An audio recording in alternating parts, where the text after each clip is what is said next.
joining us. I'm covering some breaking news. Breaking news, though, right now. Good evening. We have breaking news. We are getting breaking news now. Breaking news. Governor Larry Clark and his cabinet have been forced to resign after embezzling tax dollars.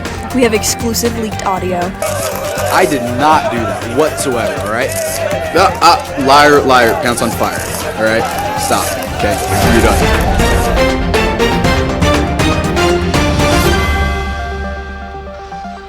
Here, in here. Paige! Dave, this is simple. If we're trying to convince the people that this man is their governor, if we want him to look like a governor, then it's simple. We put him in the governor's office. That's politics 101.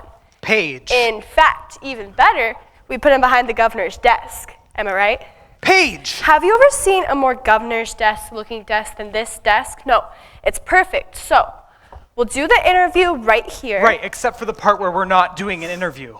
We're doing an interview, Dave. I can't put him back on television again today. Okay, but you have to put him back on television again today. I can't, not Okay. again. I hear what you're saying. Good. You're saying because the swearing-in ceremony did not go well this morning. Okay, can we not talk about the swearing-in ceremony? Why would we not talk about the swearing-in Can we ceremony? not talk about why we're not talking about the swearing-in Dave, ceremony? I think you asked me here for my advice. I asked you here because there is no one else here. I have no staff. I am the chief of staff to a governor who has no staff. Why does he have no staff? Because until about 3 hours ago, he was only lieutenant governor. And when he was lieutenant governor, I was his entire staff Because lieutenant governors don't do anything. Well, that's not necessarily true, although that is pretty much the job description. But then Larry Clark, this idiot, was forced to resign from office Because he and his cabinet members were embezzling thousands from the state treasury for their own personal Botox appointments and spa retreat. Yes, the idiot. Not to mention, TikTok exploded with that leaked audio from his cabinet meeting. Remember when he said, Hey,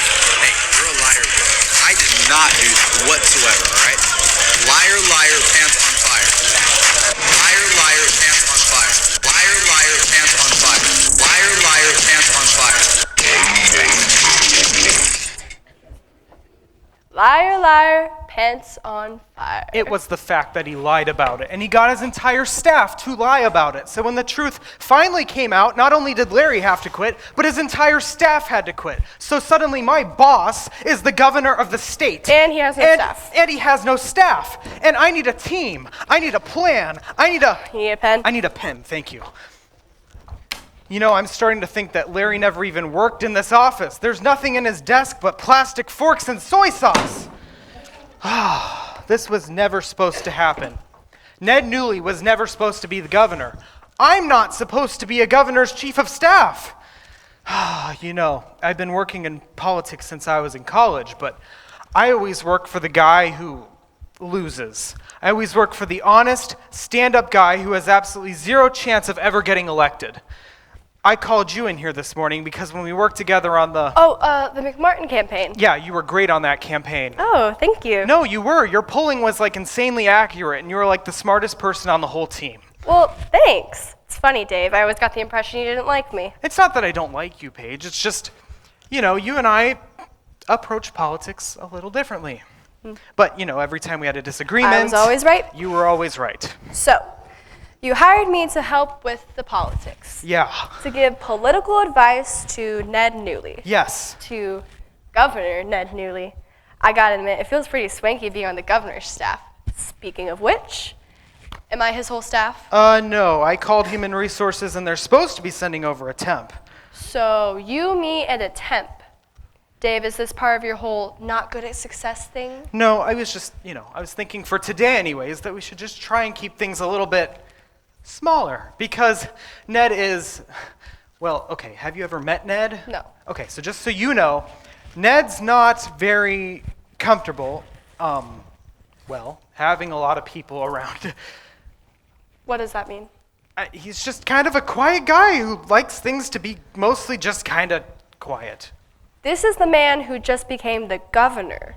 Yes, but believe me, Ned knows more about government than anyone I've ever met.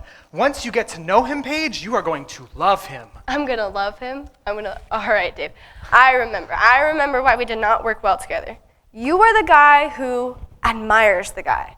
You are the guy who says, hey, our candidate, I like him. I'd vote for him. So let's not worry about how his campaign's going, what the polls are saying, or what a disaster his swearing-in ceremony was. Okay, I thought we weren't going to talk about the We're swearing-in ceremony. talking about the swearing-in ceremony, It was Dave. 5 minutes on local television at 8 o'clock in the morning. Who even saw it? The swearing-in? Yeah, It's online. right, sure, but who's I already watched it like 9 times. I even shared it on Facebook. What? Why would Because it's that kind of video, Dave, the kind that you have to watch. Ned Newley taking the oath of office. Yes, Dave. Ned Newley taking the oath of office is the most excruciatingly painful 5 minutes of live television that I have ever seen. This is a man who just became the governor, and all he has to do is just repeat back what the judge says. Right. Just repeat the words. Okay, I don't need but to. But instead, I don't need to relive this. He just stands there with this look of terror frozen on his face, and he does nothing but mumble and tremble uncontrollably for 5 minutes straight. I mean, it is impressive, Dave. You see, I didn't get that much enjoyment out of it. I mean, in the history of politicians failing on live television, you really can't do better than Ned Newley being sworn in. If he even was sworn in. I mean, can he claim to have taken an oath if he didn't say anything?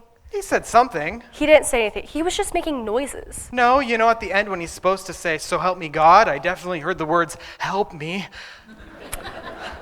Yeah, I'm not sure that makes him the governor. Look, Ned's just not comfortable in front of people and cameras, for that matter. Politics was a good career choice. No, but believe me, he was an amazing lieutenant governor. Because lieutenant governors don't do anything. No, that's the point. Ned did everything. You see, Larry Clark is genuinely as vacant as he looks. Every good idea he had came from Ned. I mean, his energy plan, his education policies, his annual budgets, all of it. It was all Ned. Ned Newley has basically been running this state since Larry here was elected. Believe me, he is perfect for the job. Is he? Yes. Then you have to get him back on television today. I can't. Not again. Dave, there is a reason that you hired me. You hated me the last time we worked together. Okay, I didn't hate. You kind of did, but you know that I know politics, which means you know that I could tell you what happens next, which is this. So there are 2 political parties, right? The other guys, the guys who don't want Ned to be the governor, well, they now have a video of him mumbling and trembling uncontrollably for 5 minutes straight, and they're going to use that video to get the governor kicked out of office. They're going to call for a special election in about 6 weeks, and I'm not telling you Ned won't win the special election. I'm telling you he won't even get to run because not even his own party is going to want Governor Mumbles as their candidate. So, if you want to keep him in office, you need to get him back on television today. You need to undo this. Just in front of a camera, speaking words, not a speech, just in front of a camera, speaking words. Can he do that? Well... Yeah, this is why we didn't work well together, Dave. No, I know you're right, Paige. Good, because I am right. Now we can move to some better news. Have you heard the name Arthur Vance? Yeah. Well, he called me this Isn't he the morning. guy on CBS every election night? Yep, he gave me a call this morning. Arthur Vance? How do you know Arthur Vance? I don't. He called me out of the blue. Someone I used to work for saw that video I shared and had swearing in. Anyway, she shared it with Arthur, and suddenly the guy's calling me up to say he wants to help Ned out. Like, he basically wants to be a political advisor to Ned Newley. Arthur Vance? Yes. Wasn't he like a Yep. campaign manager Yep. or personal advisor Yep. to 44 of the last... 4 of the last 6 Six presidents? And now he wants to work for Ned. Like, really wants to work for him. I mean, you should have heard him on the phone this morning. He said he was in Boston for a certain reason, sees this video, clicks on it, and it's like the moment he saw Ned, it was like he had to work for him. I mean, he checked out of his hotel and literally called me from the airport. Wait, Arthur Vance is coming here? Yes, this is what I'm telling you, Dave. It's like some kind of political godsend. I mean, I don't know. I guess if you're involved in politics now, it's so crazy that you want someone who's... Genuine? Sure. All I know is Arthur Vance sees potential in this guy. He's already got me doing polling questions on him, questions like competency and likability. I think he has plans for him, like national plans. I mean, guy's got connections. If he wanted to, he could turn Ned Newley into a political superstar. Okay, that's great, but here's the thing. I don't know how Ned is going to react to a politician who has literally worked in the White House. I mean, that's way outside his comfort zone. Here's the thing, Dave. You can either keep Ned in his comfort zone or you can keep him in his job. Where is he anyways? Is he hiding? Oh, no, he's downstairs in his office, his old office. I mean, it's quiet. He kind of likes it down there. It's quiet, it's small, very little light. You need to get him out of his cave, Dave. Right. And tell him Arthur Vance is coming to save his career. Hey there! Hi! Louise Peaks. Oh, Miss Peaks, yes, from the temp agency. And you are? Dave Riley. Dave Riley. It's nice to meet you, Dave. Nice to meet you, too. I'm happy to help out. I hear you guys are a little short-staffed. Hi there, Louise Peaks. Paige Caldwell. Paige, pleasure to meet you. Paige and Steve. Dave. Dave, right. Sorry, I'm not always great with names right off the bat, but I've got it now. Dave. So what can I do for you? What's a job? I think they told me I'm the assistant executive governor? No, That can't be you're the right. governor's executive assistant. CV's titles always have too many words. What was it? Executive governor? No, executive assistant. Executive assistant governor. No, you're not a governor. I'm an assistant governor. No, you're not Look, you're just look, a... Look, let's not worry about my job title, okay? Okay. I'm just a temp. You just tell me what you need me to do, and I'll get to work. Okay, perfect. What I mainly need you to do is go out in the reception area. Perfect. You have a desk out there. Excellent. And just answer phone calls, greet people when they come in. And the phone system here. This looks pretty straightforward. Yeah, they're pretty standard phones. As with usual buttons, you can probably put people on hold and transfer calls. Yeah, that's pretty standard. Okay, just to let you know, phones are not my strongest area, but I will figure it out, no worries. That's what I've learned being a temp. You're always finding yourself in a new situation, in a job you've never done before, but you don't know how to do. But then you realize that, hey, that's okay, you know? Okay, sure, but just to clarify, you have done this kind of job before, right? Very likely not. But listen, this is what I do. Every day I'm in a new office and they say, okay, here's the job. And I say, okay, first time doing this. And by the end of the day, they're like, okay, good news. We don't need you here tomorrow. And I'm off to the next place. I have more experience than anyone. At working somewhere, I have no experience. So don't you worry about me. I'm gonna be at my desk figuring out that phone. And let me know if you need anything else, okay? Coffee? Oh, yeah, that sounds No, great, I'm actually. sorry. I was asking where I could get some coffee. Oh. I'll figure it out later. Time to get to work. Nice to meet you both. Happy to be here. Okay. Okay. Well, What? she's a keeper, Dave. Okay, so when I called Human Resources, they told me that I was calling so last minute that just anyone they could send over would not be their best. And she is not. She is definitely not the best. Okay, but if I send her back, do I get someone worse? I think that's literally impossible. Okay, you know what? I need to call Human Resources, but first, we gotta find Ned. Well, actually, could we, she said coffee. Now all I can think about is getting a cup of coffee. Oh yeah, there's a whole setup right next to her desk out here. Oh, guess that explains why she couldn't find it.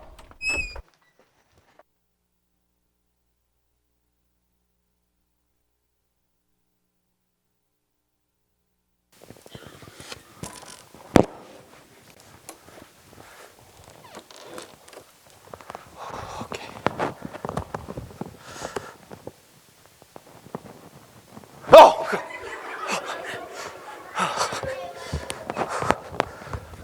Okay.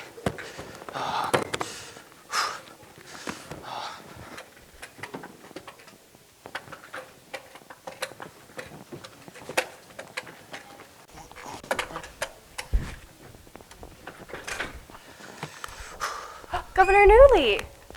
Governor Newley, Governor, I don't mean to interrupt you. I heard something. Governor Newley, Governor. Oh, I'm so sorry. I'm so sorry. I did not mean to interrupt you or scare you. hey. Oh, Dave! Dave. Oh, my I think I frightened him. embarrassed myself in front of No, the you're good. You're fine. If you guys are busy, I can come back later. Yeah, like, hi, and I was like, I'll come back so later when you guys are understand. okay. Thank you so Yeah, much, Paige. I'll just be out here. Okay. Oh boy. Ned. I'm just all, I know. this whole day has been, It has. hasn't it? Yeah. I was hoping I could sneak in here when no one was looking. Ned, this is your office. You don't have to sneak in anywhere. I really want to work on this budget. Oh, good. Did you see the proposal that the General Assembly sent over? Yeah, I looked over the whole thing. Good golly, Dave, those people are idiots. Yeah? Look at this, look. They're completely ignoring the fact that there's a massive reduction in federal funding for schools. Our state's going to get $23 million less this year, and that's the equivalent of what, 460 full-time teaching salaries, right? Okay. You overlook a detail like that, suddenly 18,400 of our students don't have a teacher. Is that right? Yeah, this is their education plan. And meanwhile, look, they're almost doubling government subsidies for all these dairy farms. Okay.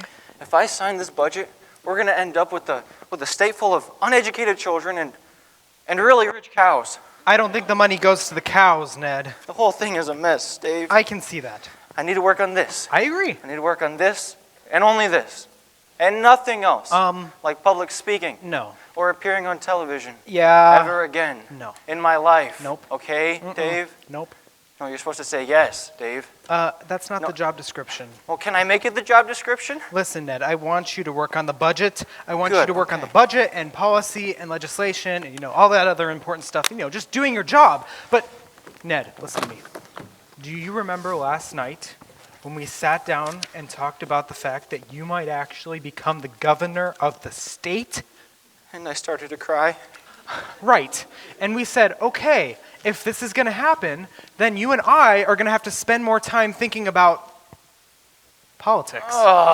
Look, I know that campaigning and giving speeches and working the crowd, I know you hate all that stuff. It's not just that I hate it, Dave. It's that I can't do that. I'm not built that way. Right, but you have won elections before. Yeah, but I told you, when I was elected state treasurer, people only voted for me because I looked like a treasurer. And when Larry Clark picked me as his running mate, well, I guess they needed someone extremely dull just to balance the ticket. I don't think that's true. No, it is. He told me. Larry Clark told you that? Yeah, the campaign did a poll. 66% of respondents said Larry Clark would be the guy that they like to go to a football game with. 70% said I'd be the guy to drop them off and park the car. I don't even know what that means. It means I'm the boring guy. No, it means you're the guy they trust with their car. Because I don't know anything about football. But the guy who knows everything about the team but forgot the words to the national anthem? They want him to be governor. This is why politics frightens me. Okay, it frightens me too. But listen, Ned, we have to figure this out. We have to, because if we don't, then they're going to kick you out of office. There's this thing called a special election. Do you know what that is? Yeah, an election is something I would lose. A special election is special, because I lose it a lot faster. Right. And if you're only governor for a few weeks, you don't get to rewrite the budget. And you know what will happen instead? Whoever replaces you will sign that thing just the way it's written, and we'll end up with a state full of uneducated children. And really rich cows. Do you want that to happen? No. Do you want to lose your job? No. Okay. Then I've got some great news for you. Have you ever heard the name Arthur Vance? Arthur Vance? Yes. That guy who's on CBS every election night? That's the one. Of course I've heard of him. Well, he is flying here from Boston because he wants to help you figure out politics. Arthur Vance? Yes. The political guru Yep, who's that's been the the one. personal advisor to 44 of the last 46 presidents? Roughly. Wants to work for me? Yeah. Why? Because he saw your swearing in this morning, Ned, and he honestly thinks that you have potential on a national level as a politician. He even thinks he can turn you into a political superstar. I don't believe it. I know. No, I mean, I don't believe you. I know. I think you're lying to me. I'm not lying to you, Ned. Paige was on the phone with him this morning. Who's Paige? Oh, she's the pollster that was in here a little bit ago, the one I hired, the one I was telling you about. Arthur Vance wants to work for me. Yes. And that would mean I would have to talk to him. Well, yeah. Because talking, Yeah. Yep. I mean, I try to speak clearly, but then, Yep. and then Okay, now I don't even know what you're saying. Listen to me, Ned. I need you to be the governor. I need to know that there is somebody in some branch of government who knows what they're doing, who's concerned about the job, and who cares if they aren't getting it right, who's actually concerned about that. You see, this guy, This guy always gets elected, and we know how that turns out. But for once, somebody who should have the job got the job. And I just think that's something worth fighting for. So let's talk to Arthur Vance and figure out how to keep me here. Yes, please. Okay. Okay, I'll go get Paige. 1 second. Hey there! Hi! Oh, yes. Louise Peaks. Yes, Just giving you an update from reception here. Oh, I'm sorry. I don't think we've met. Oh, Miss Peaks? Louise Peaks. It's probably better if you don't. And your name is? Ned. I'm Ned. Oh? Well, it's nice to meet you, Ned. It's nice to meet you, Louise. Miss Peaks, this is the governor. Oh, my goodness. Oh, That's no. pretty dumb of me. No, You're the guy I'm working for. Oh, no, I mean, I've only been governor for a few hours, so. Well, doesn't mean you're not the governor. Every job I've ever had, I've only had for a few hours. Just because it's your first time working here doesn't mean you shouldn't feel confident at what you're doing. Oh. Even if you don't know what you're doing. I don't know what I'm doing, but that doesn't mean I'm not a valuable employee. Well, technically. There's nothing saying you can't be the governor. I think you can be the governor, don't you? Yeah, actually, yes, I do. See? Everyone here thinks you're doing great. Okay? Okay. Okay, glad we cleared it up, Ted. Ned. Ned, sorry. Names I'm not always great with. Oh, that's all right. But I keep working at them till I figure them out. Speaking of which, I have almost figured out the phone at my desk. Good. I'm very close. I'm not quite answering it, okay? But I am getting comfortable just letting it ring. On the upside, at least you know I'm able to work the intercom since I was able to talk to you in here earlier. What? When? When I buzzed you, when we spoke on the intercom. That wasn't you? No. Ah, okay. That's why you said in French. So we didn't talk about Mr. Pants. Mr. Who? The man waiting to see the governor. Mr. Pants. Oh, you mean Vance, Mr. Vance with a V, Vance, right? Could be. His first name is Martha. Arthur. He flew here from Austin, Boston. which is the one in Mississippi. No, Massachusetts.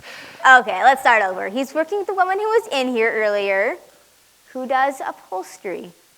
Or no, polling, maybe. Well, she's an upholsterer. No, she's a pollster. Upholsterer. A pollster. Upholsterer. A pollster. Okay, Miss Peaks, is there someone waiting to see the governor? Yes, I'll get them. Perfect. Nice to meet you, Governor. Nice to meet you, Louise. Happy to be on your team. Okay. Okay, Ned, I'm obviously having her replaced. Oh, I like her. You what? She's got confidence. Yeah, confidence is not a thing she should have, so. Governor, Yes, Louise? Martha Pants. And here am I, at last, in the room with the man who called to me like a siren, who spoke to me through the screen of my laptop and said, Arthur Vance, whatever plans you had for the rest of the week, whatever plans you had for the rest of the year, forget them now. There's only one thing, one purpose, and that is Ned Newley. Don't say a word. I don't need you to speak. All morning I've been traveling just to shake your hand, and it's thrilling. It's intoxicating. And you must be Dave, yes? Yes, sir. I already like you, Dave, because you're the guy who believes in that guy. And then there's Miss Caldwell. Do you even realize what a talent she is? And she's the first person you hired. I'm the only person he hired. Hey. I'm going to say that counts. You have no idea the work she's done for us already. The numbers she was just showing me, Governor, you have no idea how fortunate man you really are. You have no idea how of the moment this moment is. Your moment. Until today, you were just a common man, a nobody, and content with being a nobody. But because some guy named Clark had to get his face pumped with Botox on the taxpayer's dime, you were made governor. And you said to yourself, I'm not sure I'm up for this. Does that sound about right? Well, I was a bit Exactly. And then you stood in front of those cameras for the whole world to be watching. And you said, world, I'm not sure I'm up for this. Okay, Mr. Vance, are Oh, you... Dave, don't worry. I'm not being critical. I'm just telling you what America saw. Paige, Among those who viewed the swearing in, 26% said Ned looked a little unprepared to be governor, 37% said he looked extremely unprepared to be governor, and another 14% said he looked absolutely, totally unprepared to be governor. Absolutely, totally? Those were younger viewers. Altogether, that's 77%. Okay, 77% of what number? How many people in the state watched this video? Dave, this isn't just the state. This is national. What's the current tally on YouTube? YouTube? 900,000 views. 900,000? Boy! How'd it get on YouTube? I posted it back in Boston. Had a couple folks from CNN and Fox News. MSNBC. Al Jazeera. Al Jazeera? Plus, for the last 40 minutes, Ned Newley has been trending on X. You are a popular man, Governor. Popular? You just said that 77% of Americans think Ned is unprepared for his job. Unqualified to be governor. Unprepared got 81%. Those are impressive numbers. Impressive, yes. And how bad they are. Why are you so happy about this? Why are you happy about bad news? Bad news. Dave, this is great news. That 3/4 of America think Ned is unqualified for his job? Yes. I'm sorry if I'm the one who has to break it to you, but Dave, unprepared is where it's at. Unqualified is the new qualified. People today are looking for a new kind of leader, not a career politician who's been stagnated by years of experience, but a common man whose head is not too clouded with too much knowledge. Someone who is blissfully unaware of how government works or what its purpose is. Someone who is absolutely, totally unprepared for elected office. And that this morning, at a gloriously horrible swearing-in ceremony, America found that man. And that is Ned Newley. Okay, but that's not all who Ned is. I mean, Ned knows more about government than anybody. Yes, but he doesn't look like he does. Politics is a visual medium, Dave. People vote for idiots that look like leaders. But Ned, he's a new phenomenon. He's a leader that looks like an idiot. So you're saying he should try to look stupid? I'm not saying he should try, but if it comes naturally. Dave, I don't think you're appreciating the gift you've been given here. If the most competent candidate always loses, if experience is a dirty word, then what are we supposed to do? Find the worst candidate possible? Well, guess what, Dave? We found him. So why fight this? Why not embrace it? Why not say to the world, yes, that man you saw in the swearing-in ceremony who looked lost and confused, that is your new governor. A simple man. Maybe a touch slow. No.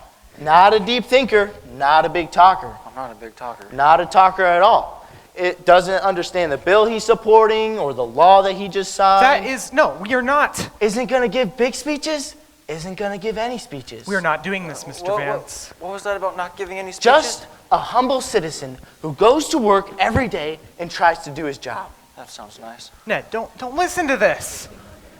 Do you know the most common word voters use today to describe their dream candidate? Real.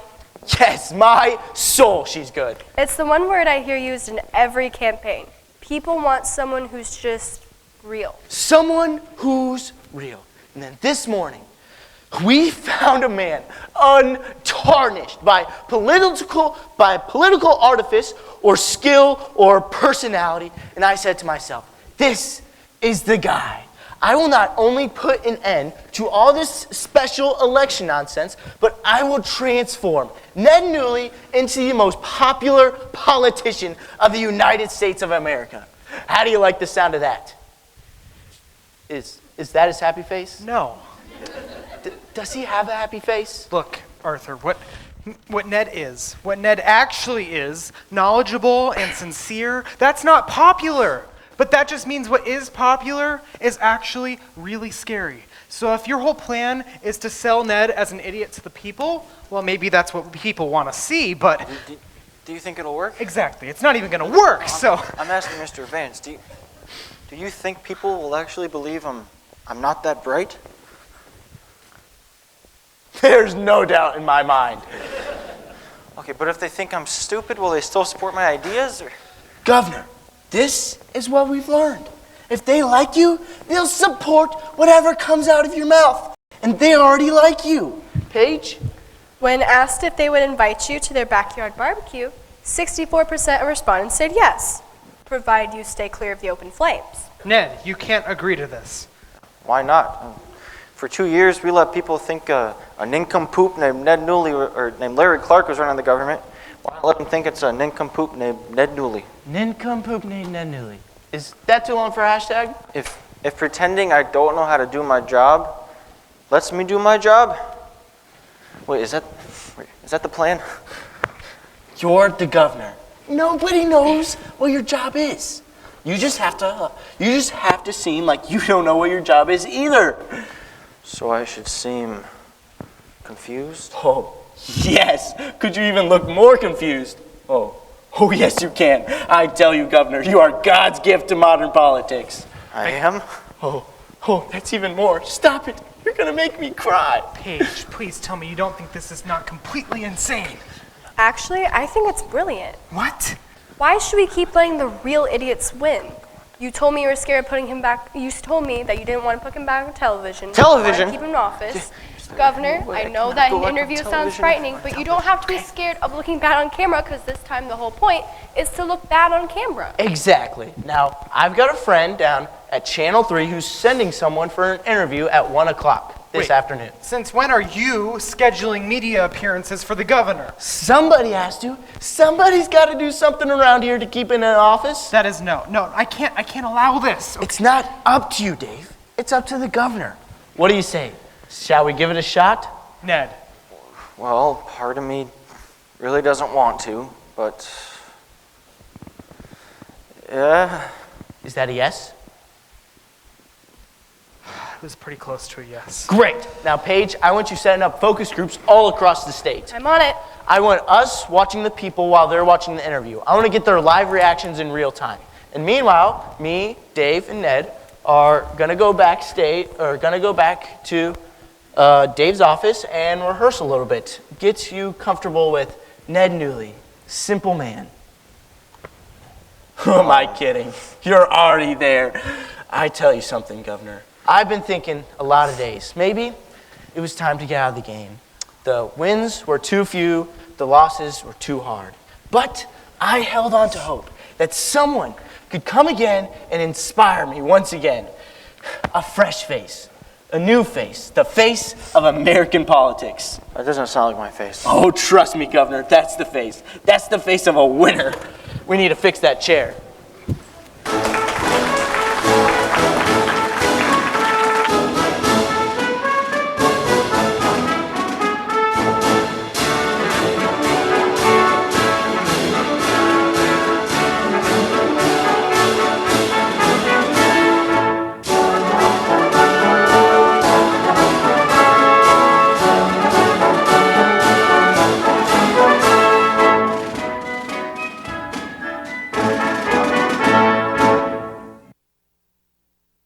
Okay, Ned, this is just for practice. Arthur just wants you to get comfortable in front of a camera, but the TV people will be bringing their own equipment, so. It's not the camera I'm afraid of, you know? I know. It's not the piece of equipment that makes me self-conscious. I'm fine with the camera. I mean, it's just sitting there, looking at me. I mean, it's not looking at me. I mean, it's not even on. Actually, it is on. Hey! Get back here. You're gonna be just fine, okay? Take a deep breath, sit down, you're fine. You still think this interview is a bad idea, don't you? Actually, yeah, but I just want you to keep your job, and I'm the one who said maybe Arthur Vance can make that happen. Well, I think he can. Well, the guy knows politics. In a way that you and I can't even understand. I mean, when you're taking advice from an expert like him, it's like that quote from Tennyson. Ours is not to reason why, ours is but to do and die. Right, but you do realize that is from a poem in which everyone dies. Oh. Hey there! Hi! Oh, hey. Louise Peaks. Yes, I know your name. Okay, good job. Hey there! How you doing? Ned. Ned. Nice to see you, Ned. Nice to see you, Louise. Just came in to say I got the note you left at my desk. Okay. A reporter from Channel 1 will be here at 3 o'clock. No, a reporter from Channel 3 will be here at 1 o'clock. Okay. Are those two different reporters, or? No, just the one at 1 o'clock, which is in 20 minutes, and all I need you to let me know is when they get here, okay? Just let me know when she gets here. Yeah. That's it? That's it. Well, I can do that. Great. That's easy. Fantastic. There is one other question, though. from one of the desks. Yeah. There's a bowl of candies on the coffee table up there. Would it be alright if I had some? Mm-hmm. Would it be alright if I already had some before I asked? Mm-hmm. Would it be alright if there are no more candies left in the bowl? And a follow-up question, where do you keep your candies? Can we work on that later? Absolutely. I'll keep an eye out for a reporter from Channel 1 at 3 o'clock. No, 1 o'clock. Okay. Are you sure you still want her working here? She's got great energy. Yeah, that's because she ate all the candy. All right, folks, let's do some rehearsing. Okay, we got the camera set up here. Excellent. Thank you for that, Dave. Sure. All right, Governor, I'm going to be playing the part of the reporter from Channel 3. Right, Rachel. Rachel Parsons. Rachel, yes. And we'll have Miss Parsons sit over here. And over on the sofa, perfectly placed in the loneliest position in the room, we have the governor. Why don't you say something for the camera? I can't think of anything to say. Words never heard from the mouth of a politician. You are so good at this. Yes, Ned, you are going to be so good. You're going to be great. You're going to be great. And meanwhile, Dave's going to remember to stay out of the shot. What was that? Stay out of the shot. Out of the shot. Oh, stay out of the shot. Stay out of the shot. I'm sorry. That's all right. We're just getting the hang of this. Paige, why don't you start us off? So, Governor, I'm just going to be asking you some questions, and you just listen to my words and respond, okay? Don't think about other people in the room or the camera. Just listen and respond, okay? Okay. Governor Newley, this is your first day on the job. What would you say is your top priority coming into office? Well, I guess addressing the issues of decreased Medicare reimbursements, okay. Which is resulting in doctors leaving the program. The estimate is in our state alone, more than 36% of physicians will stop accepting Medicare. Oh, wow. While the number of patients is increasing to over 90%. Okay. Nope. Oh, I'm sorry, was I too mumbly? Nope, Or- not too mumbly. No, Ned, that was perfect. I mean, the way you just started coming out with those numbers, they were just spewing out of your Dave! mouth. You weren't even thinking about it. I mean, Dave! they were fantastic. Stay out of the shot. Stay out of the shot. I'm going to say this, and I am not meaning this as a compliment whatsoever, but that was eloquent and smart and detailed and just none of the things we are looking for. Right. The Ned we want to see is the Ned America fell in love with this morning. Right, sorry. That's all right. We're getting the hang of this, and sometimes you let your guard down and you start. Accurately quoting Medicare statistics from memory. Dave. I'm just saying, who doesn't? Dave. Governor, I've been teaching this for 35 years. When a reporter asks you a question, well, giving the right answer, that's hard. Giving the wrong answer, well, that's even worse. So the best thing you can possibly do is give no answer at all.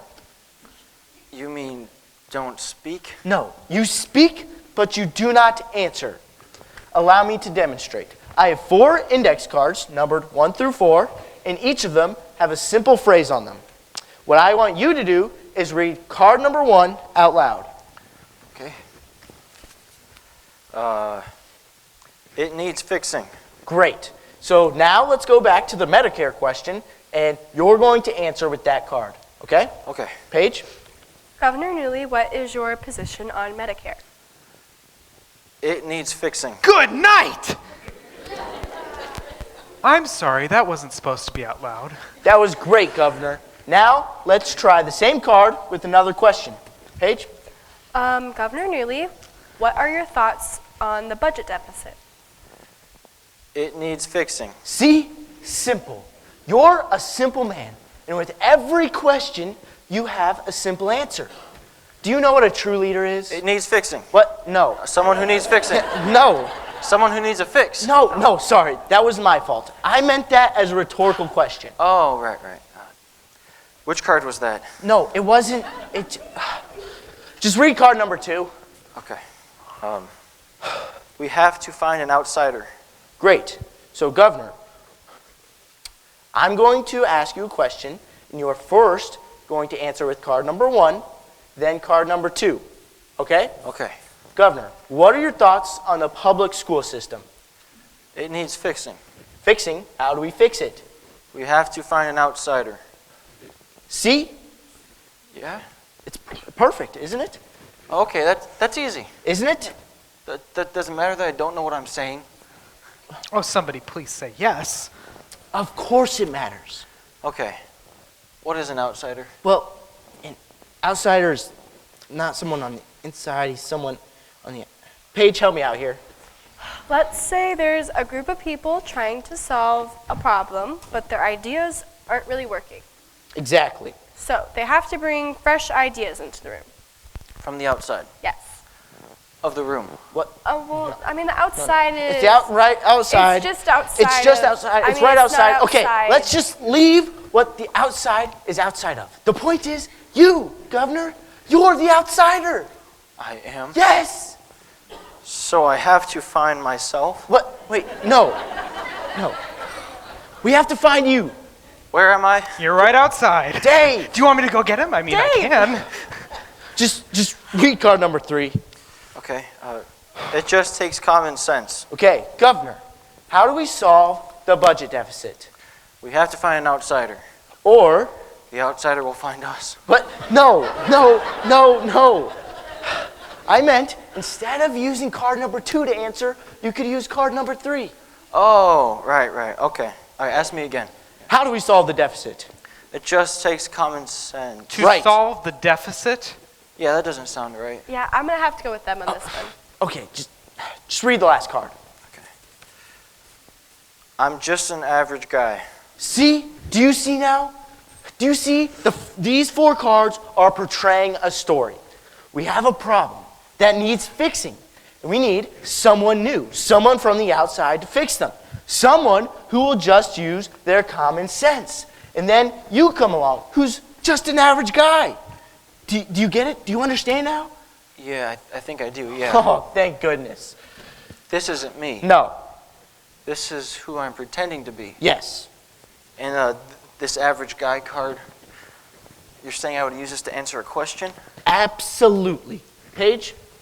Governor Newley, after your swearing-in ceremony, a lot of people are questioning whether you are qualified to be the governor. How would you respond to these people? I'm just an average guy. See? Simple. Yeah? Yeah. Okay. Dave? It was pretty convincing. Trust me, Governor. You got this. You got this. This is going to work. Okay, just to clarify, I mean, is that all he's going to say in response to our questions? Maybe. Maybe not. He could elaborate. Elaborate? You don't have to use the phrases on the note cards verbatim. They are just helping you get a feel of this man. Yeah. And remember, he's not someone who's going to dazzle us with language. No, I'm not. You're just a simple guy. I'm simple. Yes.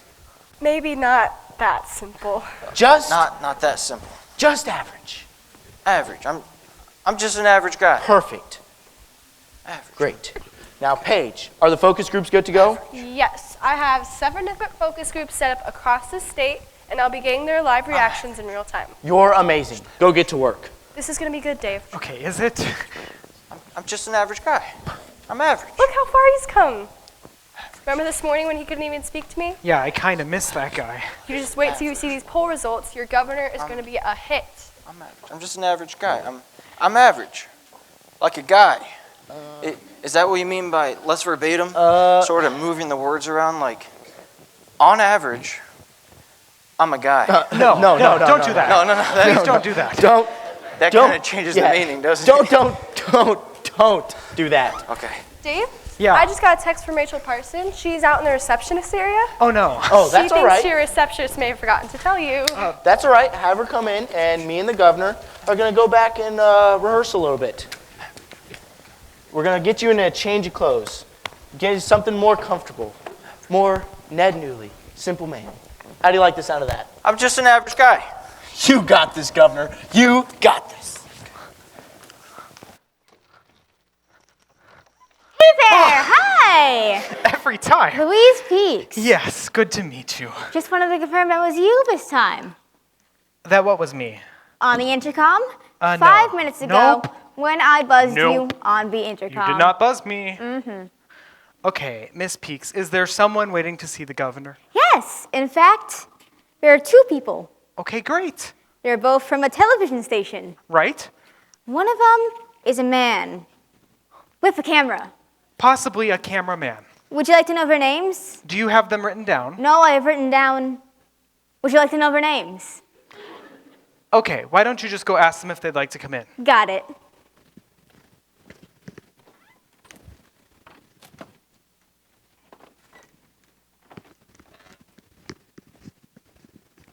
Yes. Yes, what? Yes, they'd like to come in. Okay, I'll get it. Thank you, Miss Peaks. Anytime. That'll be all. Happy to help. Please leave. Okay. Riley. Oh, Miss Parsons. Call me Rachel. This is AC Petersen. AC? AC's gonna get everything set up for us. Any idea where you'd like us to sit? We were thinking the two of you right over here on the sofa. That'd be Does good. that work for you, AC?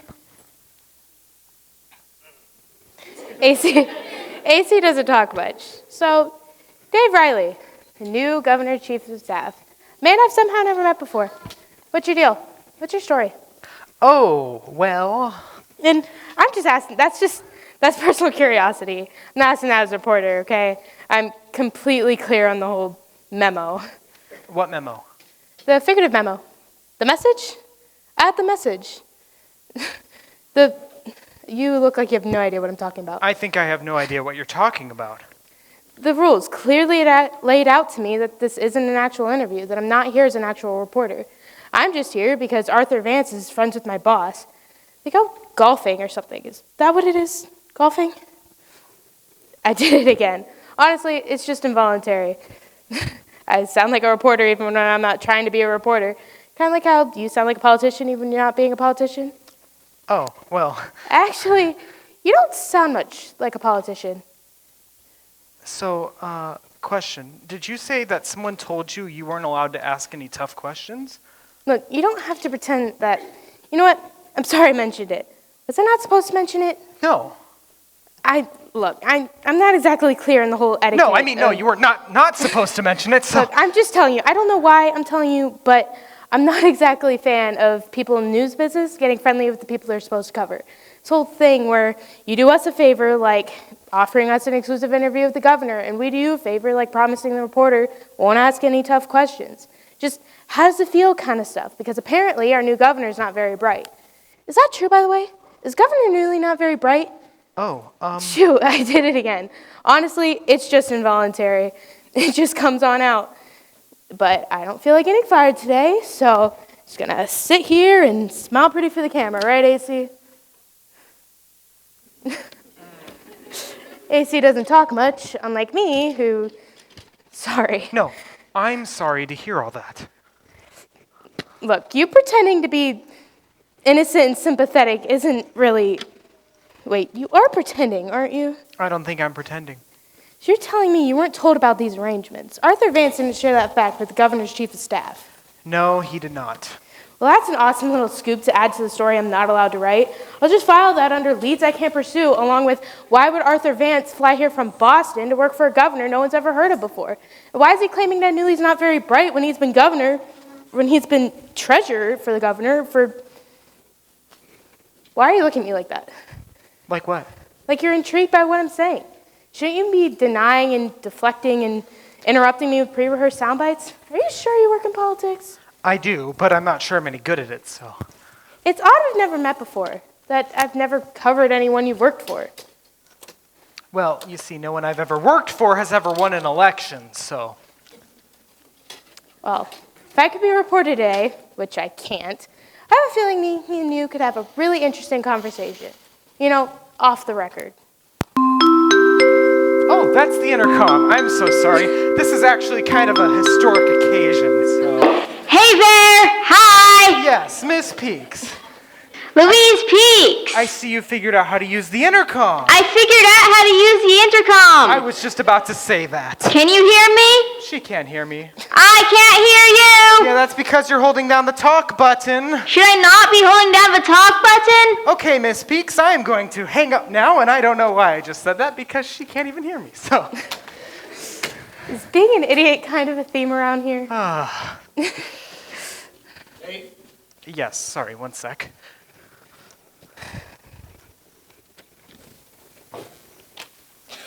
Are they supposed to leave people all alone in the governor's I office? didn't even know you were still in here.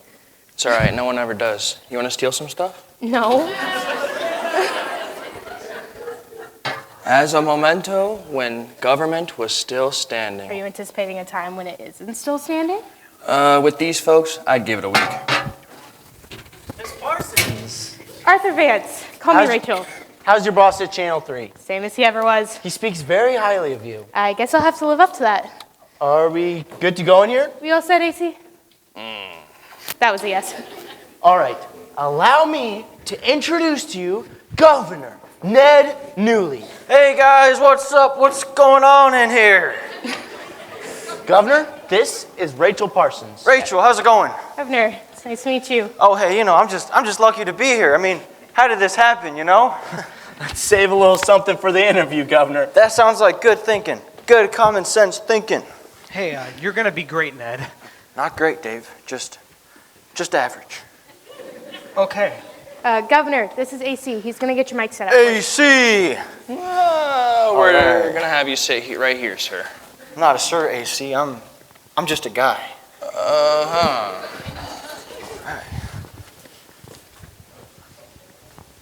Okay, Ned, you're gonna do great. Okay. You're gonna do really good. Just be calm, cool, collected. All right, guys, we're coming back from a commercial in 40 seconds.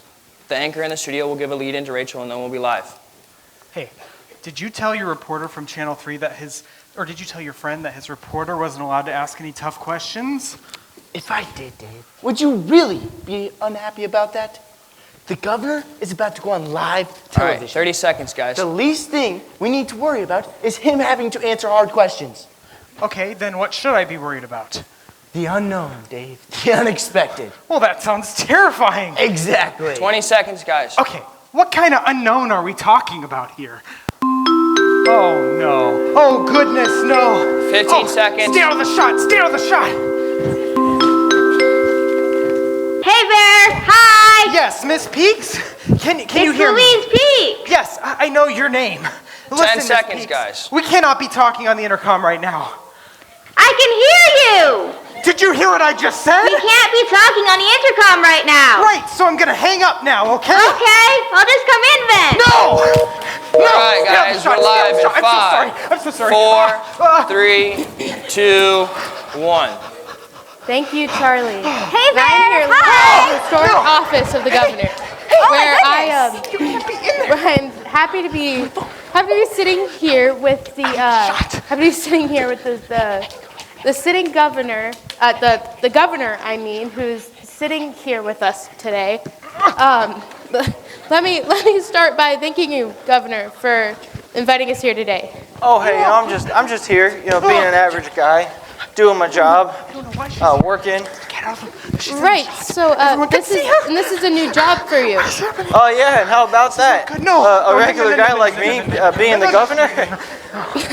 So why don't you tell us what it was like the first day on the job? Today is Oh, I can answer that one, I think. Oh. My first day on the job too. Oh. Yeah, I just started today. Hi there, Louise Peaks. Rachel. Rachel, nice to meet you, Rachel. Just a guy moving over. I'm sorry. You said you were Louise. My friends, if you're watching me at home, my friends call me Lulu. No, I meant your job here. Oh, I'm the assistant governor. Assistant governor. Is that what it is? Yeah, they brought me in this morning. I guess what the ladies in the cafeteria were saying is everyone who used to work in this office had to quit. Because the other governor got busted for embezzling funds in his Botox appointments. But Ned didn't have to go. Because he was not a part of the month-long business trip to Cambodia, which was actually a spa retreat for him and his cabinet. Okay, that's not entirely true. I mean, it's not like I've never seen a Botox specialist. Oh, no. I'm sorry, what was that, Governor? I can't believe I just said that on live television. I didn't quite catch that. Okay, well, let's come back to you. Hi there, Louise Peaks. So, have you ever worked with the governor before? Oh no, I have no experience in government. Wait! I have cards! Oh, You have what, governor? This is your cards. Wait a second. Wait. It's not going to be good. It's Don't not gonna be stop good. this. But you know, I like it here. I like working for the government. It needs fixing. Arthur? What needs fixing? Don't the government? stop Are you this. saying the government needs fixing, Governor? I bet it does. Which is probably why it's a good thing they have someone here who's never done it before. Oh, we have to find an outsider. Exactly. And I bet we all feel like outsiders sometimes, don't we? I'm just an average guy. Well, yes, you are. But you try hard and you're doing great, isn't he? And, okay, maybe it's his first day of a job and maybe he doesn't know what he's doing and maybe I don't know what I'm doing. But hey, how hard can it be? What? Running the government? It just takes common sense. Exactly. That's what I always say. We'll just keep working at it and we'll figure it out. Right. I'm sorry. What did you say your job was here again? I'm the assistant governor or something like that. It's like a governor, but just under it. Do you mean lieutenant governor? Oh, that's it. Is that right, Governor Newley? Is Miss Peaks here your nominee for lieutenant governor? We have to find an outsider. Well, all right. I'm happy to say that we've definitely made news here as we announce Governor Newley's nominee for lieutenant governor, Miss Lulu Peaks. Any final words for us? It needs fixing. And we're here to fix it. And back to you, Charlie.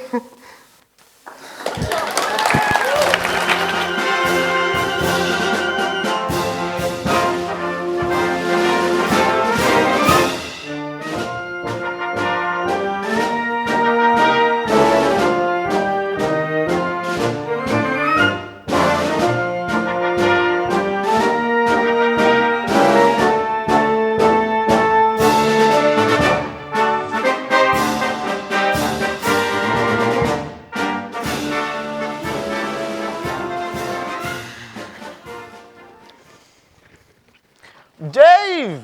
Oh, hey. I'm happy to see that you're up. What?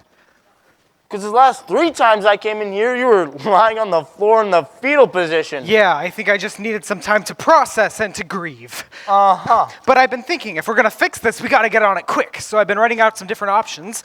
Options for? Well, we got to start with some sort of retraction, obviously. I mean, the public needs to know that despite what they saw on TV, the woman who interrupted that interview was not Ned's nominee for lieutenant governor. She's a woman who was hired to answer the phones, which, although we don't have to mention, is something she never actually managed to do.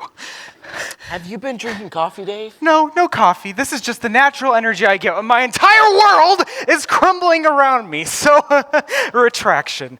There's a bunch of different tacks we could take on the governor's statement. There's, I misunderstood the question, which makes him sound like an idiot, but you'd like that one. There's, my words were misconstrued, which is completely illogical, but I'm kind of proud of that one. There's, the announcement was premature, in which Louise is only one of several candidates, the others of which are actually capable of doing the job. And then there's, I didn't say lieutenant governor, I said, but I'm struggling with that one because I can't think of anything that rhymes with lieutenant governor.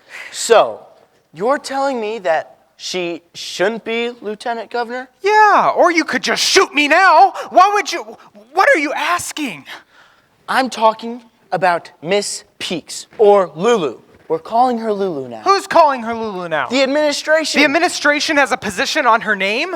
Why would we even, what is that even? Why are you so calm? Are you sure you haven't been drinking coffee, Dave? Arthur, the governor of the state, a man whose success is my sole responsibility, just went on live television and named us his lieutenant governor, a woman who's not only completely unqualified for the job, but also completely unqualified for any job I can think of. I don't know. She's definitely got a career in television. You're doing it again. You're doing it again. Doing what? Just like this morning. Doing what? You're standing there in the middle of this disaster and you're enjoying it. I'm not enjoying it. Okay, I'm kind of enjoying it.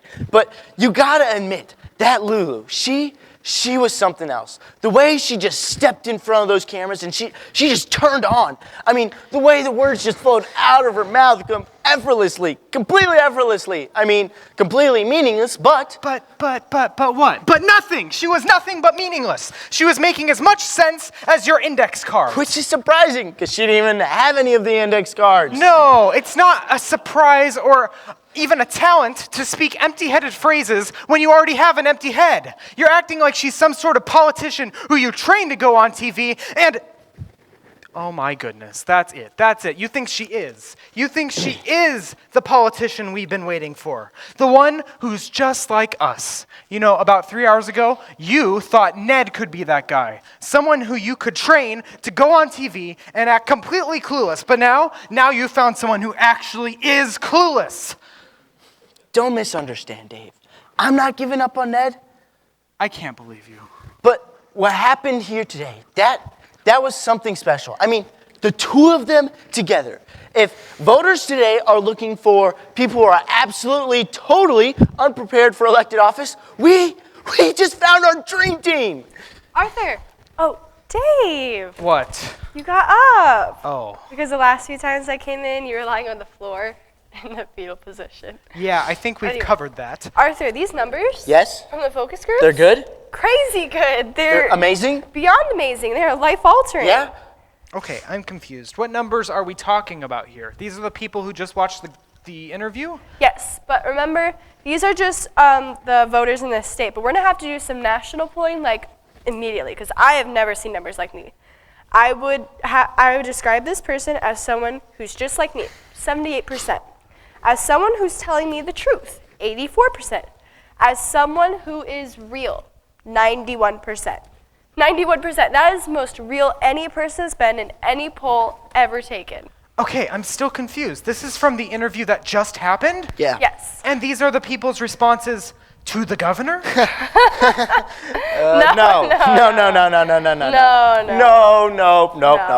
These are the reactions to Miss Peaks. Lulu. Right, Lulu. We're calling her Lulu now. What? Well, we already looked at Ned's numbers, but I suggested... Because she's a genius. Thank you. She suggested that we keep the focus groups a little bit longer. To get the reactions to Lulu. Isn't that brilliant? And these people identified with her in ways I've never even seen. When asked if they could imagine inviting Lulu to their home for dinner, 36% said they could swear that she had already been there. It's like they're watching themselves on TV. They loved her. I think you're right, Dave. I think I did just find the politician I've been waiting for. This is a nightmare. Please tell me this is a nightmare. A nightmare? Dave, you sad, bored, confused man. This is a dream come true. What have you been fighting for since you've gotten up this morning? To keep Ned and Newley from getting kicked out of office. Well, your wish has been granted. Thanks to the political power of Lulu Peaks. With her by his side, no one will try and kick them out of office. So, here's the plan. We get the two of them back on live TV ASAP. We make it clear that he is endorsing her for new lieutenant governor. Please, no. In fact, we launch her campaign right here. Her campaign? Yes, God bless your state constitution. You have an election just for lieutenant governor. We get to run for office. We? Who's we? Sorry, you missed that. But Lulu hired me as her campaign manager and hired Paige as her poller. Okay, when did that happen? While you were lying on the floor in the fetal position. Yeah, get it out. We launch her candidacy right here, and then we are off on the tour of the state. With the governor by her side every step of the way. In every photo that is taken of them, he is right next to her. Or, you know, maybe in the background, a little out of focus. Yes, but the message is they're a team. A match made in heaven. Newley and Lulu. Newley and Lulu. And I promise you, Dave, with her by his side, no one will speak of this special election nonsense again. Ned's popularity will be through the roof. He'll be untouchable. Unstoppable. And the best part is, Ned doesn't even have to say a word. Just let Lulu do all the talking. It's perfect. It kind of is, Dave. Okay, and what is Ned going to be doing? Well, Ned will be working behind the scenes, where he likes it. Okay, except, no, we're not doing this. We can't do this to people. To what people? To the people, to the public. We have a responsibility. Oh, do we now? Yes, we have a responsibility to the voters. The lieutenant governor is the person who becomes the governor. In case anything were to happen to the... Look, you came in here this morning with this crazy plan about getting people to think that Ned doesn't know how to do his job, because apparently people are looking for someone who doesn't know how to do his job. So that way Ned gets to keep his job, which he'll be great at doing as long as people don't know that he knows what he's doing. And I think I just got that right, because I don't understand a word of what I just said. But listen, this whole new thought of electing Lulu, this is something totally different. Yes, this time it doesn't involve lying. This time she actually doesn't know what she's doing. But that's the point. We can't purposely put someone like that into office. We don't put her in office. It's an election, Dave. It's up to the people. But we're the ones telling the people they should vote for her. Because we think they'll like her. But if they vote for her, then they'll elect her. Which is exactly what the people wanted. But you and I both know that's not what they should want. We know that they should not want her as lieutenant governor. Oh. We do know that? Yes, please don't tell me you actually think she should be lieutenant governor. No, wait. We know better than the people who the people should be voting for. But I don't want to alarm you, Dave, but I think you just made an argument against the Constitution of the United States of America. I didn't mean to. No, I think you did. You're telling me not to run someone because you're afraid that they'll like her and that they'll actually vote for her. Well, you're telling me I have a responsibility only to put certain candidates in front of the people in case they don't know and mistakenly picks the person that speaks to them instead of the person that they ought to pick. I say this in every campaign, Dave. It's not up to us. It's up to the people. At the end of the day, I put my guy out there, and you put your guy out there, and we let the people decide. Lulu is running for lieutenant governor day after tomorrow, with the governor right by her side. But if you have a better plan of keeping Ned in office, so be it. Go do that plan. But meanwhile, me and Paige are going to go buy some balloons. We have an election to win.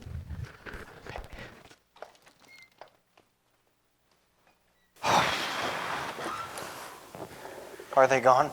Ned! Let's go, Dave. What? Let's go. Where? Is there a back exit, a secret passageway? What? The balcony. We can sneak off the balcony.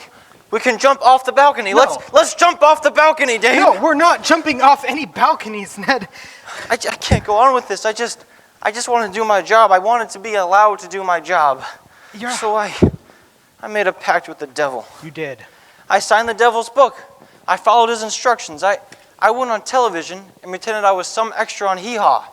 I told the world I was a brainless, vacant man who knew nothing about government. And they believed me. Did Paige show you the focus group numbers? She didn't. They're convinced, Dave, they're absolutely convinced that I'm an idiot. And they're okay with that. And they're okay with Lulu, who's very sweet, but who knows nothing about government. They're okay with two people who know nothing about government running the government.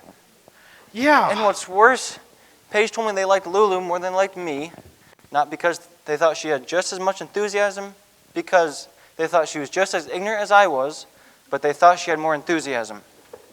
They thought I was stupid, Dave, but that I wasn't happy about it. Where do you go from there? I don't know. And now they want me to campaign for her. Actually get her elected as lieutenant governor, which means if I die, she becomes the governor, which means I can never die. That's not what that means. I want to die, Dave. You don't want to die, Ned. Listen. I want to at least have the option. Good night. Why do we get involved in politics? I don't know. That is a good question. Actually, that is a good question. Ned, why did you get involved in politics? Because I thought that government, when it worked right, could do something good. There. right there, what you just said. That exact thing that you just said. Why don't you say that on television? We could, yeah, that's it. We could get Arthur to set up his campaign right in your office, get the cameras in here, all the other stuff, get the cameras rolling, and then we get you to look into those cameras. And you just tell the people exactly what you just said. Just tell them why you want the job, the kind of governor you want to be, the things you'd like to do as governor. Just explain all that to them. You're saying I would talk? Yeah. On live television? Yes. Because that's gone great so far. Listen, okay, in Larry Clark's first budget, infrastructure spending, how much did you propose? $149 million, which was an increase of 70.3%. But I more than paid for that by eliminating the program for... Oh. Why don't you talk like that? You want me to talk like that on television? Yeah, just be yourself. You think they're going to find that interesting? That's not the question, Ned. It's not about you being the way you think people want you to be. It's about you being you and then letting the people decide if that's what they're looking for. I mean, let the people decide. It's like what Arthur just told me. You put your guy out there, I put my guy out there, and then, you know what? I think this is right. I think you need to go on TV and just talk like you. And I think Lulu needs to do the same and just talk like her. And then we let the people decide. Maybe they won't like you, Ned. Maybe they'll still kick you out of office. But at least this way, they'll know exactly who they're kicking out. So I show the people who I am. Yep. By talking about infrastructure spending. Yeah. In the middle of Lulu's campaign launch. Yeah, it's not the best plan. No, but it is a plan. And you've got 2 days. You'll figure some way to make it work. I will? You never let me down, Dave. You stopped me from jumping off a balcony. It's the little things. All right, so you get to work figuring out how to get me to talk on television, and I'll get to work rewriting this budget. All right? Okay. Hey, Ned, what's with the box? Oh, it's just some things I'd like to have for my office in case I never come back. You know, just a few things I'd like to have, for sentimental reasons. Yeah, definitely. My supplemental appropriations proposals. Oh, this one especially, my fix for Social Security. Oh, my fiscal transparency plan, that was something, huh? Hey, Ned. Yeah. I'm gonna need the box. Hey.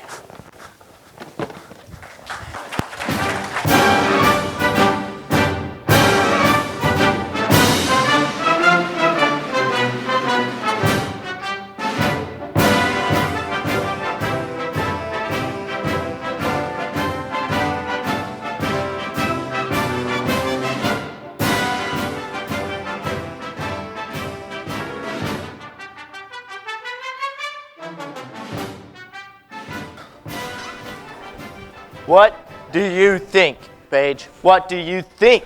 About? About the room, Paige, about the room. I saw it earlier. Don't you get excited? Don't you just get a rush? Have you seen Lulu? Have you talked to her? Yeah, we were going over a few things. She's like giddy.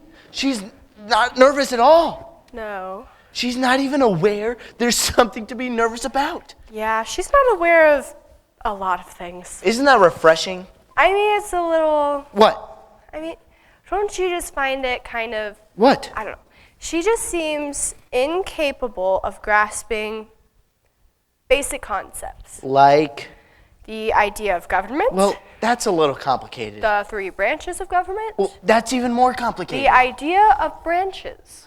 Lulu knows everything she needs to know. Which is what, Arthur? What does she need to know? She knows how to be Lulu. That's what people respond to. I've been working with her, and what a day and a half. I mean, she has such raw talent, and her facility with language, I mean, not the English language, but political language is unmatched. But that's just show, Arthur. Show? No, it's real. That's the crazy thing about it. When she says things that make no sense, when she says them, you believe them. Miss Peaks, the crazy thing, the truly crazy thing that I can't figure out is how no one has noticed this before. The woman is a born politician. Hey there! She's a natural. Louise peeks. It's uncanny. But what? Oh my goodness. Welcome to the launch of your campaign. Look at all this. This is unbelievable. And balloons. Can I take one of these? Yes. This is all very new to me. I didn't know anything about politics. Arthur said to me, it's like working in sales. It is. Like the sales department of government. Except, salesmen have to remember a lot of people's names. But if you're a politician, you can stand in front of a whole crowd and say, my friends. And everybody thinks you're talking to them. I'd love to call everybody my friends or my mellow Americans. I think it's my fellow Americans. Fellow Americans. Well, I like mellow Americans. Okay. And I love the color system. The color system? Yes. Lulu, unlike Ned, doesn't need the cards that Ned need. So what I've done is I've made five categories defined by color, and each color is assigned to a certain type of statement. For instance, tomorrow is a brand new day. When I hold up the yellow card... We can do this, no problem. Right, sorry. I should explain. When I hold up the yellow card, Lulu will say something positive or uplifting. There's no stopping us now. Lulu will say something optimistic with the yellow card, but the purple card... This is a very dark time for all of us. She says something dark or foreboding. But if I hold up the blue card... Gee whiz, I love this country. She says something patriotic. But if I hold up the green card... Oh, that sounds expensive. She says something money-related or financial. But when you put all of these together, Okay, let's pretend we're in an interview, okay? You're interviewing her. I want you to ask her any question.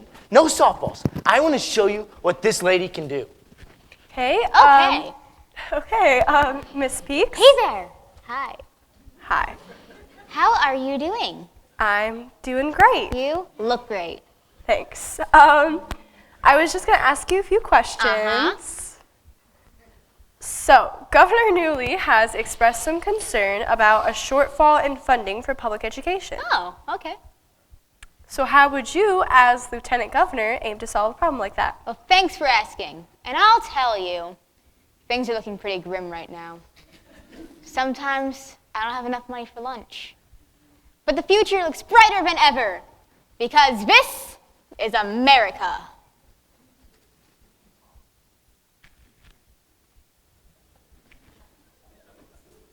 No way. What did I tell you?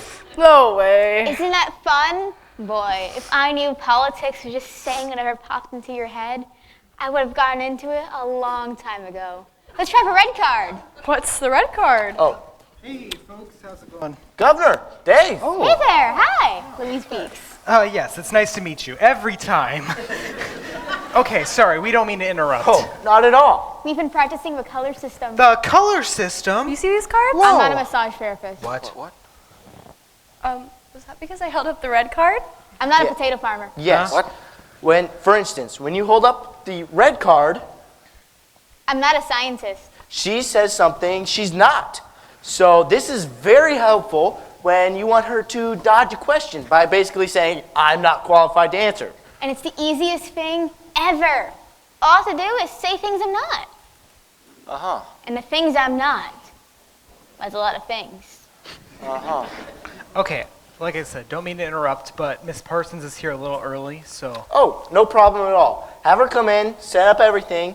Me and Lulu are going to go back to the conference room and rehearse a little bit. Just let us know when you're ready for us. All right, Lulu? Okay. Governor? Yeah, let me just have a quick word with Dave. I think there are more things I'm not than things I am. Okay, before Rachel comes in, just to review. Yeah, just to review, just be yourself. Just be myself. And it's just a conversation. So It's if just she a asks you a question... I answer it. I can do that. Great. You're going to be great, Ned. You're going to be great. Gonna be great. You're going to be great. Okay. You're going to be great. Ah, it's going to be great. It's going to be great. It's going to be great. It's going to be great. Okay. Miss Parsons. Hey, Riley. Nice to see you again. Thanks. You remember AC?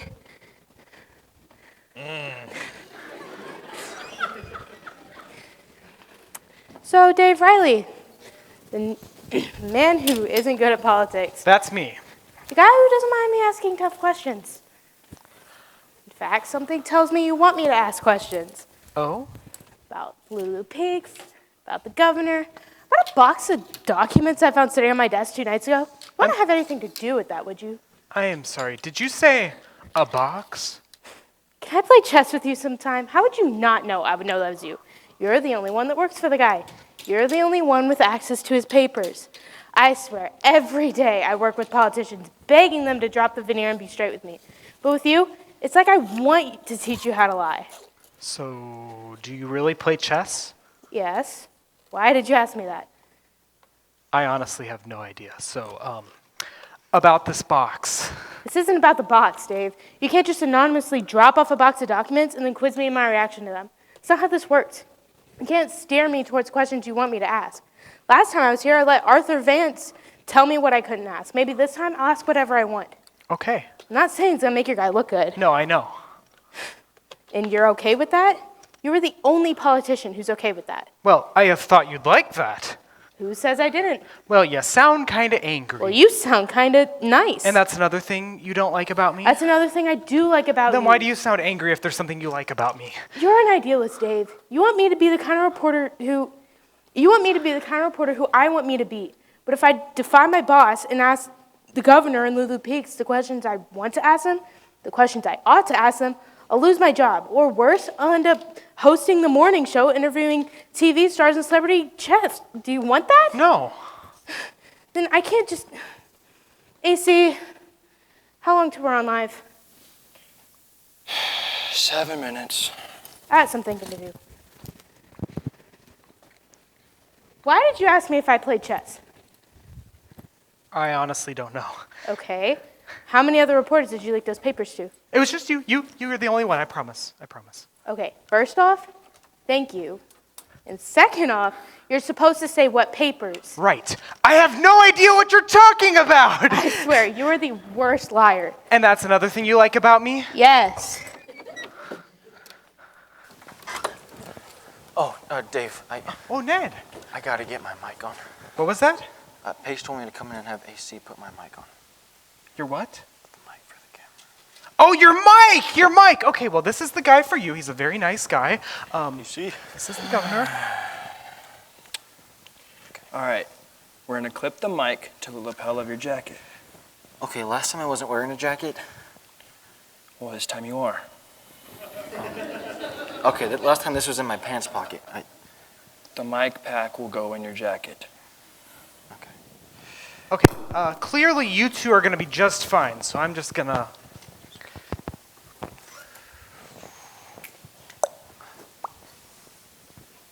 I like your shoes. Thank you. You know, I'm not even sure I'm going to need this mic. I mean, even when there's not a camera, I'm not all that great at talking, you know? Which is probably something you and I have in common.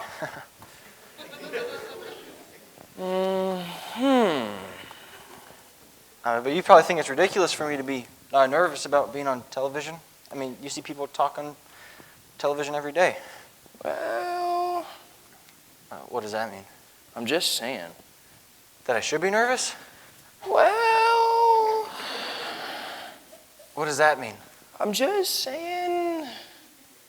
No, you're not. You're not saying anything. The last time you went on TV... I looked like a fool. Yes, but look. Most politicians that go on TV make a fool of themselves anyway. Do they? Oh, yeah. Okay, I'm not sure this is helping. Especially politicians. Yeah, definitely not helping. Okay, look. People that go on TV make fools of themselves anyway. Okay, this is why I don't talk to people or watch the Today Show. Well, I wouldn't disagree with you, and there's an awful lot of idiots in politics. Though I'm not sure why that is. Because no sane, intelligent person would want to work in politics. Why do you say that? Nah, forget it. No, tell me, why would no sane, intelligent person want to work in politics? Because what is government? What does government do? What honest purpose does government serve? I mean, it has to exist. And it always will exist. But why? What does it have to do with real life? I mean, I pay my taxes. I complain, but I pay. And all of that money gets spent on whatever politicians spend money on when they're not busy trashing other politicians or looking into my camera and lying with every word they say. That's what government is. Well, what is real life? I mean, life is crowded as is. I have a brother who's out of work. He needs help paying rent. And I have a friend who's in the hospital. And me and my wife just want to make it to the weekend so we can hang out with our 2 boys, which are very awesome and very important. That's real life. Government is just over there making a lot of noise, if you listen. But why listen? I'm sorry about your friend in the hospital. I don't know why I brought her up. Well, it's real life, like you said. I don't know why I told you that. What kind of work was your brother in? He taught at the high school in Fairview. He got laid off. Was that a public school? You gonna get him a job, Governor? I'm seriously just asking. Nah, forget it. Well, you know, I asked you a question, and you answered it, right? It's like what Dave keeps telling me about this interview with Rachel. You know, it's just a conversation. You know he's just telling you all that to make you feel better. Oh, I'm never gonna speak again.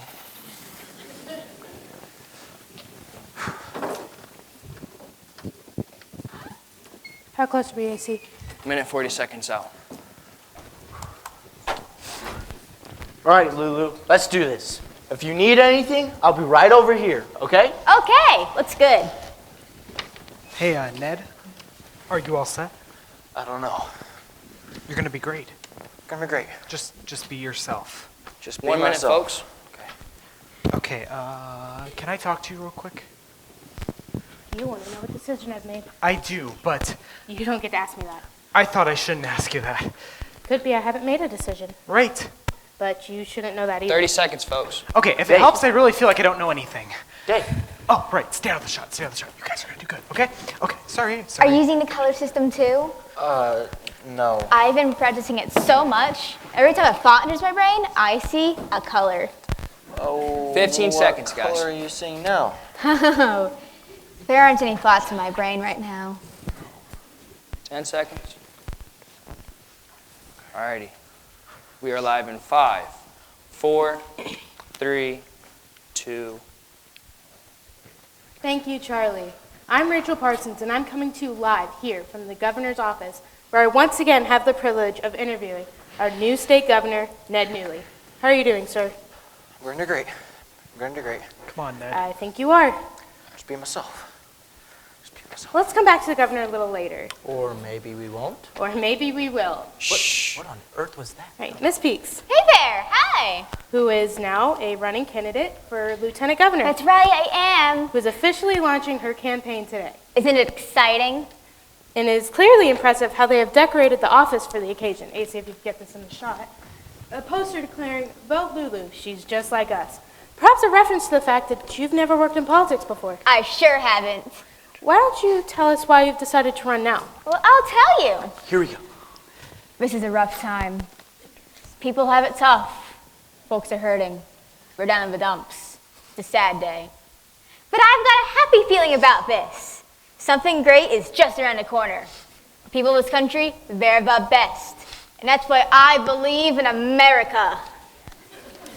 All right. Well, let me try to pin you down on a few specifics. What do you plan on accomplishing while being lieutenant governor? The skies are filled with dark clouds. I think it might rain soon. I'm not a meteorologist, but I know the sun is going to shine. Anything could happen. You could win Jeopardy. This is a land of freedom, and I'm proud to call it home. Okay, well, Governor Newley. Just conversation. Oh, wait.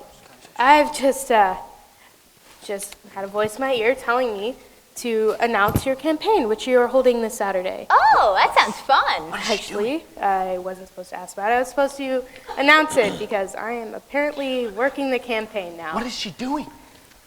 Another voice in the studio is telling me to stop editorializing and just do what I'm being paid to do. You should listen Thanks, to boss. that voice, Miss Parsons. But I'm thinking what am I being paid to do? And how many chances do I get to interview the governor? This will be our last chance. My thoughts exactly. So why not go for broke and act as a journalist on my last day as a journalist? Governor Newley. Just conversation. Come on. Channel 3 received an interesting package 2 nights ago containing a box of official documents containing a few handwritten notes and memos by you. Oh, a memo about the budget. This is compelling stuff. A few papers about the containing about the budget deficit. A few memos that you wrote. Concerning the pending interstate commerce legislation, it is my calculation that if we increase subsidies at the rate proposed, we'll see a significant budget deficit by year 3, if not sooner. And these are your words, Governor. Yes, I wrote that. And do you recognize these memos, also from the cost of tuition in our state universities and the addressing of the quality of our drinking water? This is great television. Shh. Yeah, these are me. And 2 nights ago, Channel 3 also received in that box of documents, a note written by Arthur Vance, a man I believe works in your office. Oh, Arthur, yeah. He's the guy holding my cards. Oh, boy. I would like you to have a look at this. Government is something we'll never fully understand. Ned Newley is one of those people, a governor who's just like us. And Arthur Vance wrote that. Do you believe that that is a true description of you, Governor, a man who wrote all of these memos? Government is something we'll never fully understand. Well, that's sort of what you were saying, isn't it? AC? Governor? Yeah. I'm sorry, I didn't mean to ignore your question, Rachel, but AC was just talking to me about how most people don't know what government is or what it does. And I'm just thinking that's sort of the key, isn't it? That you don't know what government is. Because I know what government is, what it does. I mean, I know everything government does. I know the budget of every department. I know how much we spent plowing the roads last winter and how much we're projecting we'll spend next winter. What is he doing? He's being Ned. I know how much snow the NOAA, the National Oceanic and Atmospheric Administration, is predicting we'll get next ski season. 94 inches in Pine Lake and 88 in Copper Ridge. Okay. But you don't know that, do you? Your job is to know about that camera. I mean, you could probably take that thing apart and put it back together again. Could, actually. But you don't know how to plan through the logistics of plowing 1,600 miles of road every winter, or do you? Or do you, AC?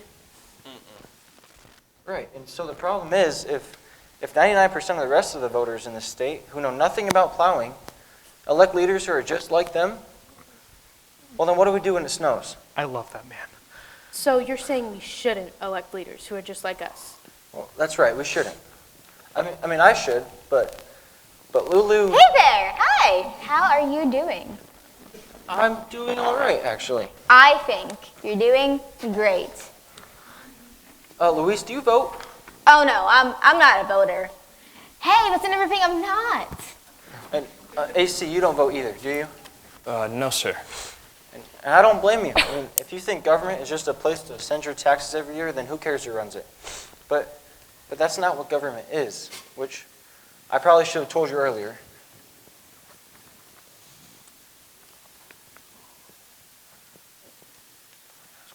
What is government? Government? I was just going to ask the same thing. Well, government, in this country anyway, government is just the word we use to describe the things that all of us collectively have made a decision to do together. The kinds of things that none of us can do on our own. The people of this state, we're very independent, you know? Oh, I'm not. Red card. Oh, boy. Right, but generally, Americans take pride in saying, I can do that on my own. And we can. But what we can't do, what none of us individually can do is make sure there's a road that can get us from Bristol to Burlington, right? Or make sure that road is paved and properly lit. That's not something any one person can do on their own. But it is something that we together can make a decision to make that happen. To put in the road and hire the pavers and put in the light bulbs and to pay for all of it. Doing things together that we can't do on our own in order to benefit all of us. That's government. Does that make sense? Yes, actually, it does make sense. You know, my brother, the one who got laid off, there were cutbacks. They didn't have enough money to pay the teachers. Well, I think I got a way to restore that funding. In the next budget, if I'm still the governor. Well, I hope you are. It's the most I've ever heard AC. Get away from my camera. I'm sorry, I haven't let Lulu say hardly anything, and she's really been working really hard. I'm having fun listening. It's like I'm learning things or watching other people learn things. Okay, but you really should ask her another question. She's really very good at this. Okay. Ms. Peaks, we've heard our governor's thoughts on the type of leaders we should elect. Could you elaborate from there? Well, I'll tell you. I love America. I love the mountains out that window. I love the oceans and the beaches. I love how big this country is. There's so many people in it. But I also love the places where there aren't any people. I love the flag. I love the 4th of July. I love the marching bands and the fireworks. I've got a good feeling about today. I've got a good feeling about next week. I think the future is full of hope. I'm not Ned. I'm not you, Rachel. I'm not a country western singer. I'm not a youth pastor. But I believe in America, and I'm looking forward to tomorrow.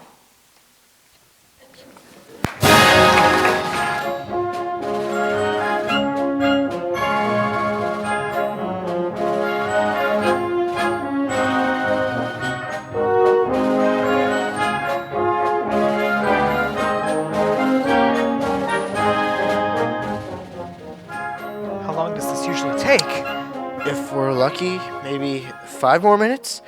Some focus groups have a lot of follow-up discussion, but not these ones. These were just basic question and answers. She's probably done by now, just compiling all the data. Well, why can't we just go into the conference room and ask her? No, you never rush a pollster. Rushing a pollster, it's like walking into the kitchen. You know, when the master chef's about to, I don't know where I was going with that analogy. You're nervous. I didn't think Arthur Vance could get nervous. Well, your guy did a number on me in that interview, Dave. He was comfortable. He was smart. He was articulate. He made sense when he looked into that camera and he said, "Do you know what government is?" Everyone at home said, "No, Governor, I don't." And then he went on to explain it to them. It was genius. So you think the numbers are going to look good for him? Honestly, I don't know what to think. I thought Lulu started off strong, then lost away a little bit. But just the two of them together, it was like a debate. You couldn't pick one or the other. Well, it's like you said. You put your guy out there, I put my guy out there, and then we just let the people decide. I didn't know you were going to start listening to me, Dave. Well? Are the numbers in yet? No. This is unbearable. I never thought my fate would lie in the hands of people that watch television at 1 o'clock in the afternoon. Right. This is like waiting for It's like waiting for a jury to come back with its verdict. Yes. You don't know whether he's going to be guilty of murder or, not... not guilty of loitering. No, it'd be guilty of the murder, not guilty of the loitering. No, that wouldn't... This is a terrible day for metaphors. Hey there! How's it going? How's everybody doing? We're all a bit on edge. Why? You guys, we did great! Didn't anybody tell you? Who have you talked to? Have you talked to Paige? I talked to everybody in the building. The people in the cafeteria, the guys in security. They all watched it on TV, and we're a hit. They loved you, Ned. They just think you're the greatest. They were like, "That's our governor. You've got fans." They all think you're a lot better than Gary Hart. Gary Hart? Larry Clark? That's it. And the things I said at the end there, they were, honestly, I think they were a little moved by it. Well, it was something. Wasn't it? I felt it. You felt it. The cafeteria workers felt it. The security guy. The delivery guy from Subway. The delivery guy. He wanted my autograph. What? Or, no, wait, just what I paid with a credit card. Oh. Anybody want numbers? Are they good? Crazy good. Good for who? For anybody who appeared on television today. They love the governor. They love Lulu. Honestly, I think that cameraman could run for office if he really wanted to. But the whole point is we forget all about this special election. The state is thrilled with its new governor and its new candidate for lieutenant governor. Oh, these numbers at the end page, these are national. Lulu, you are not running for lieutenant governor. She's not? No. This is one very small state in one very large country. And those national numbers are telling me it's time to dream a little bit bigger. Oh. Set our sights a little higher. Okay. It just so happens that I got a call from Washington, D.C., and the president has opening in his cabinet. Uh-oh. No, that's a good thing. Oh. That's a very good thing. Because I was thinking termites. No. It's recommendations for Secretary of the Interior. Secretary Of the Interior. You'd like it. Land Management Bureau, National Park Service. Okay.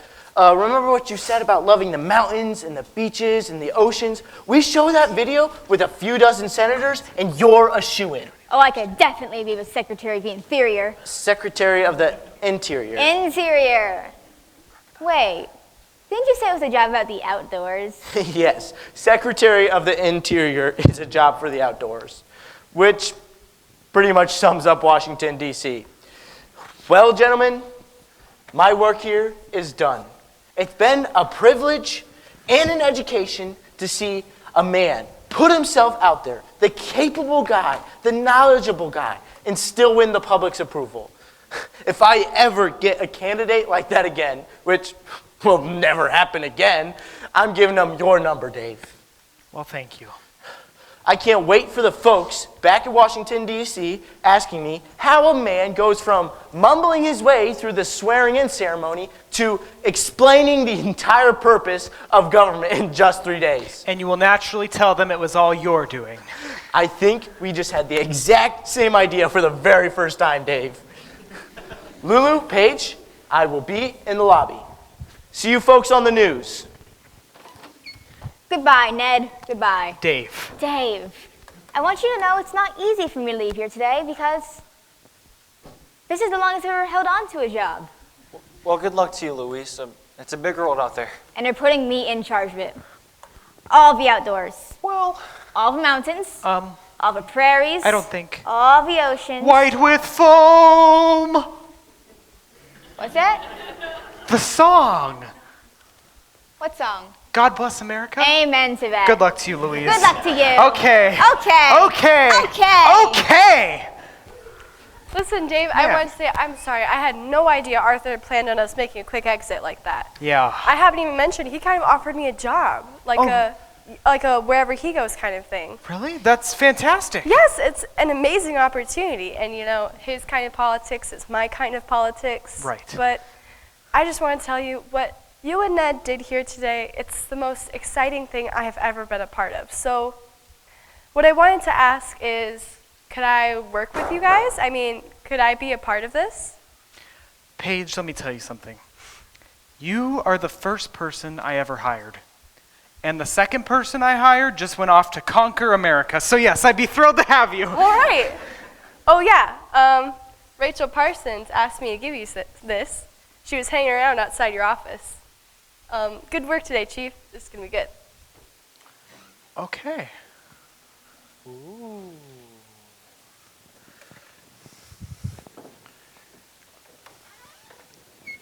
Miss Parsons? Dave Riley.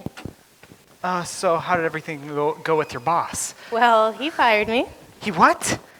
Yeah, but then my station manager caught wind of it, and he fired my boss and gave me my job back. What? And then Arthur Vance heard of that, so he gave my boss a job at CBS. So news is still a pillar of integrity. Right.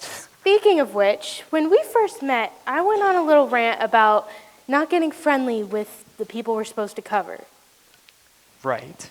Which would clearly include you and me. Right. You seem not at all troubled by the fact that we shouldn't be friendly. No, I'm just trying to be agreeable. This is one instance where you not being agreeable would be better. Okay, then forget your journalistic code of ethics, Miss Parsons. I like you. And I think you like me. And though I've never played before, the thought of you hyperfixated in a game of chess makes my heart flutter. I think we should get dinner sometime. Okay, that can't happen. Oh, I knew you were going to say that. We never had this conversation. Oh, right, yeah. I'll call you later. You don't have my number. You gave me your card. I have no idea what you're talking about.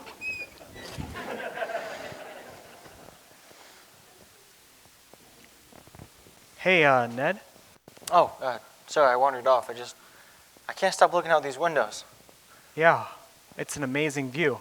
Yeah, I think every time I looked out there, all I ever seen was the mountains and the sky, but now for the first time I see the buildings and the city and all those people. And when you look up in the mountains and the lights start to come on, you notice there's people up there too.